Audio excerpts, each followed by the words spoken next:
Maayong adlaw kanatong tanan. Nanukad gikan dinhi sa Subo TV Studio. Ako si Paula Mendoza. Ug kini ang programa nga maghatod kaninyo sa labing uwahing panghitabo ug kalambuan dinhi sa atong lalawigan. Kini ang balita sa Sugbo. Naguna sa mga balita. Sugod Mayo 20, ubos na sa General Community Quarantine ang probinsya sa Sugbo. Apan padayon nga ipatuman ang hugot nga border control. Kini ang nasabutan atul sa tigom sa mga mayor og ni Gobernador Gwen Garcia didto sa lungsod sa Balamban. Ania ang duga nga detalye.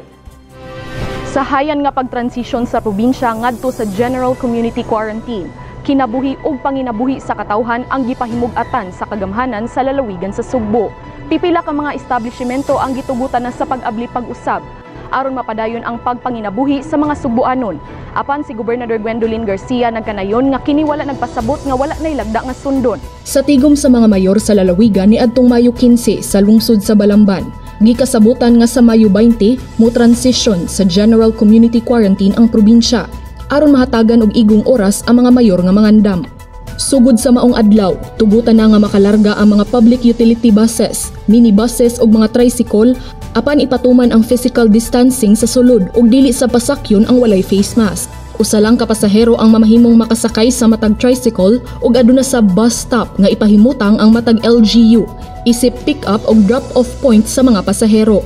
Tugutan na sab ang biyahe sulod sa probinsya, lakip na ang padulong sa Bantayan ug Camotes Island.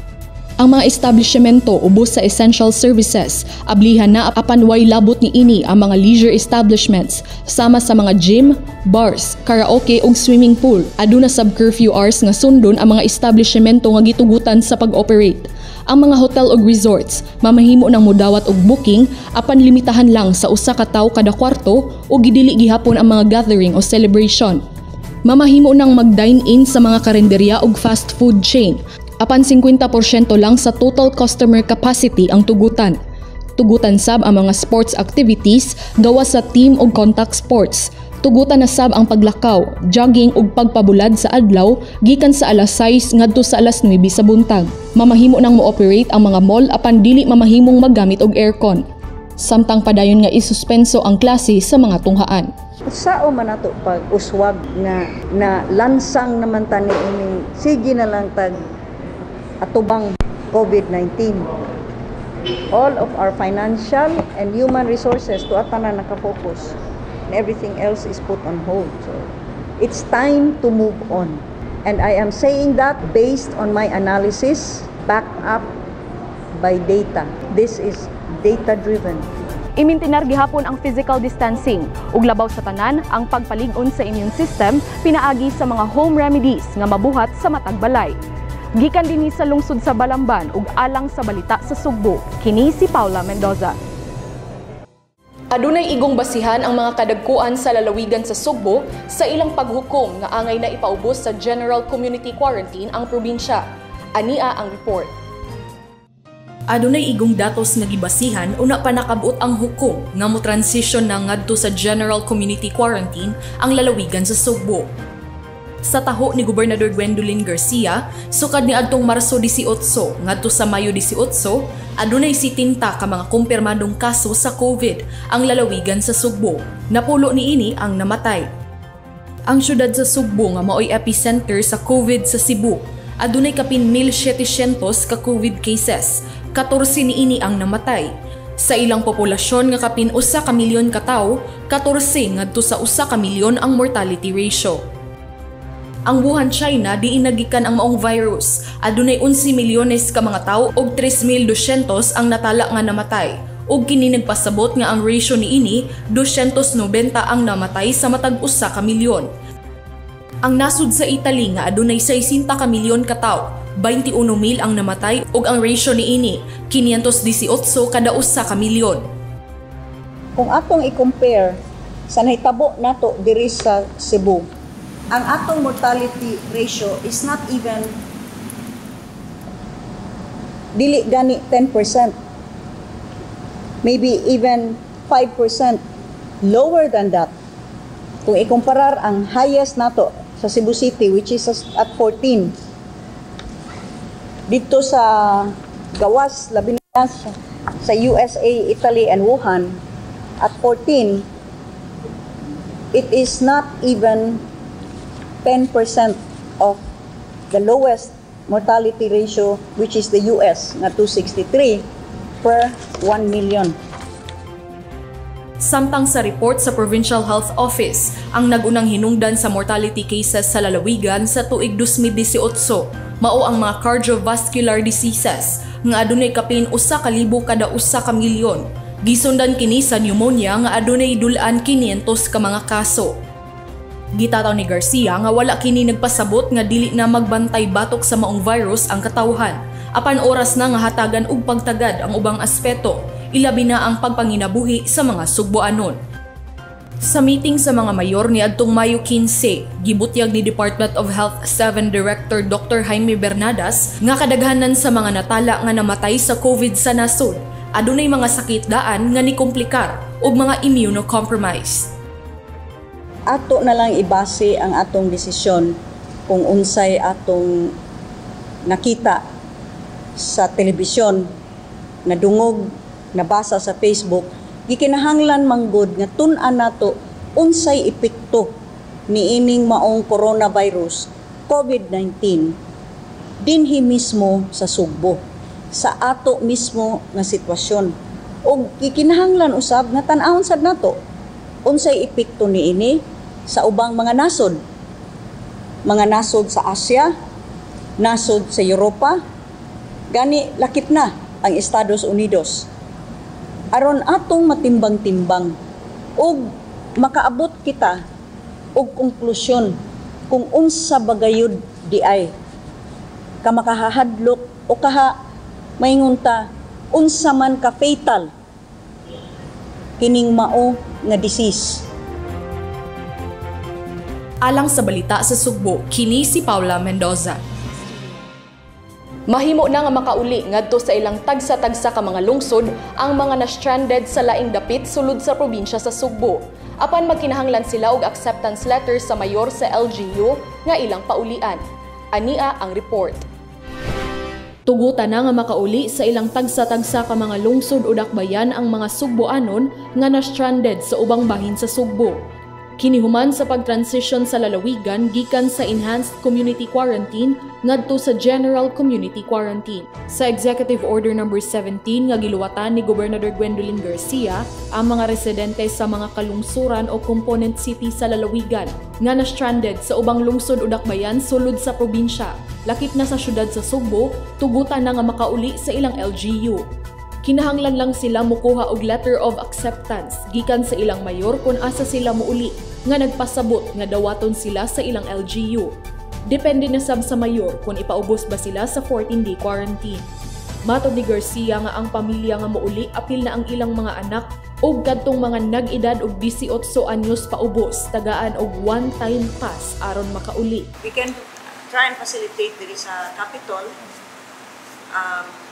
Kay kami may mutawag, kinanglan nila na wa sila connect. Then the Capitol, our office will provide the service. And animan sa tamo issue good og pass para maka-cross sila sa borders. I've decided to include hastang diyan. Kidaghan kay gusto mo uli. So depende na sa mayor o dawat sila. Sa maong EO sab, gitugutan na ang inter-island travel sulod sa jurisdiction sa probinsya. Apil na ang Bantayan o Camotes Island. Gitugutan sab ang pipila ka mga pampublikong transportasyon sama sa bus, minibus, tricycles o tricycle. Apan kinahanglan kini mosunod sa mga ruta ug balaod sa Department of Transportation, Land Transportation Office ug Land Transportation Franchise and Regulatory Board. Alang sa balita sa Sugbo, kini si Paula Mendoza. Tugutan na nga mobiyahe ang mga bus o minibus sulod sa probinsya sa Sugbo. Apan 50% lang sa total capacity niini ang mahimong pasakyon aron mapatuman ang physical distancing. Si John Fredson Granada sa detalye. Kung sa unang panahon, mahimo nga puno, gani aduna pay magbarog o magkapyot sa mga bus, karong panahon sa GCQ, hugot na kini nga dili tugutan. Gani 50% na lang sa total capacity sa bus ang mamahimong mosakay aron mapatuman ang physical distancing. Niining pagsugod sa General Community Quarantine kung GCQ dinhi sa lalawigan sa Sugbo, tugutan na nga mobiyahe ang pampublikong transportasyon sama sa bus ug minibus. Mao kini ang gikasabutan atol sa tigom nga gipatawag ni Gobernador Gwen Garcia inubanan sa kadagkuan sa LTFRB 7, LTO7 ug ang bus ug minibus operators. Base sa gilatid sa Interagency Task Force sa Kauluhan, gitugutan na ang public transportation sa mga lugar nga gipaubos sa GCQ ug modified ECQ. Matud ni Garcia, nga subling hatagan og importansya mao ang pagpadagan sa publikong transportasyon aron makabalik na sa trabaho ang mga katawhan. Ug alang ni Garcia, oras na nga pabangonon og balik ang ekonomiya sa Sugbo. Maybe it's time now to reassess our positions. Of course, we shall continue to be very strict with our health protocols. But let us now also deal with recovering, resuscitating the economy. Sugod sa Mayo 20, maka-operate o mamahimong magpadaga na ang mga bus operators sa ilang bus apan gikinahanglan nga mokuha sila og special permit sa opisina sa LTFRB ug hatagan usab sila sa Kapitulyo og Vehicle Pass aron makalusot sa mga borders. Gawas ni ana, gikinahanglan nga hugot gihapon nga ipatuman ang protokol sama sa pagsulob og face mask sa mga pasahero, lakip na sa driver ug ang konduktor sa bus kinahanglan nga magsulob og gloves. Gikinahanglan sab ang paggamit og foot bath sa terminal aron pag-disinfect sa tsinelas o sapatos. Magamit usab og thermal guns aron pag-check sa temperatura sa mga pasahero o kung pananglit nga 38 pataas ang kainiton sa pasahero, dili kini tugutan sa pagsakay. Gipahibaw ni LTFRB 7 Director Eduardo Montialto Jr. na motuman sa 11 pesos minimum nga plitihan ug 1.50 ang singil sa mosunod nga kilometro. Si Garcia nagkanayon na kung masakpan nga magpatuyang og pataas sa plitihan, bakuyon sa Kapitulyo ang Vehicle Pass ug dili na tugutan sa pagbiyahe ang bus. Gibutyag ni Garcia na temporaryo nga butangan una didto og terminal sa dakbayan sa Talisay tungod kay dili pa mahimo nga mosulod sa dakbayan sa Sugbo ang bus nga gikan sa probinsya. We had really been looking at the Talisay area nga moy atong himuon nga temporary nga terminal. So ato dito, ato ibutan. Alang sa balita sa Sugbo, kini si John Fredson Granada. Aron makabiyahe ang mga bus ug minibus, kinahanglan nga aduna kini special permit gikan sa Land Transportation Franchising and Regulatory Board ug Provincial Public Utility Pass gikan sa Kapitolyo. Ang dugang nga detalye gikan ni Sheila Gravinez.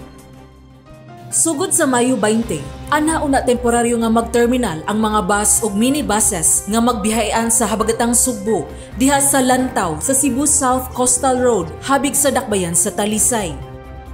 Samtang sa lungsod sa Konsolasyon, duol sa City Mall ug SM Mall, mag-terminal ang mga bus ug minibuses nga magbihayan sa norte sa Sugbo. Ubos sa mga lagda sa gobyerno, ang mga bus ug minibuses kinahanglang mulukat og special permit sa Land Transportation, Franchising and Regulatory Board ug ang kagamahanan sa probinsya sa Sugbo mooy mi-issue og Provincial Public Utility Passes nga permado sa gobernador sa iyang Chief of Staff o Provincial Administrator. Included diri sa inyong PPUB ang number of passengers ra nga pwede ninyo mapasakay. And remember, sama sa giingon ko doon na taripa nga giset ang LTFRB. Mo nang kinahanglan nga isyuhan ni sa province kay kung dili sundon sa bus. Kibaw ko ang inyong ireklamo kay 50% capacity ra pa lang. Ang reklamo ng uban nga gipasakaan ang plitihan. Kung doon na mo'y proyba ni ana, immediately among bakwion ang PPUP or the Provincial Public Utility Pass.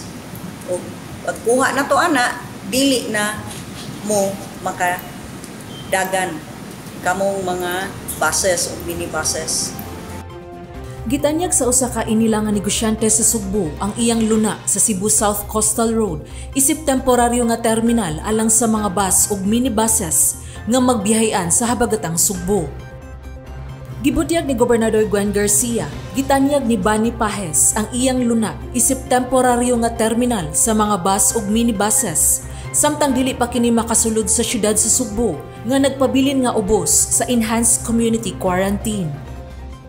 Ganina, nag-istorya mi ni Mr. Bani Pajes ang kanang iyang lugar dito nga gitawag og lantaw.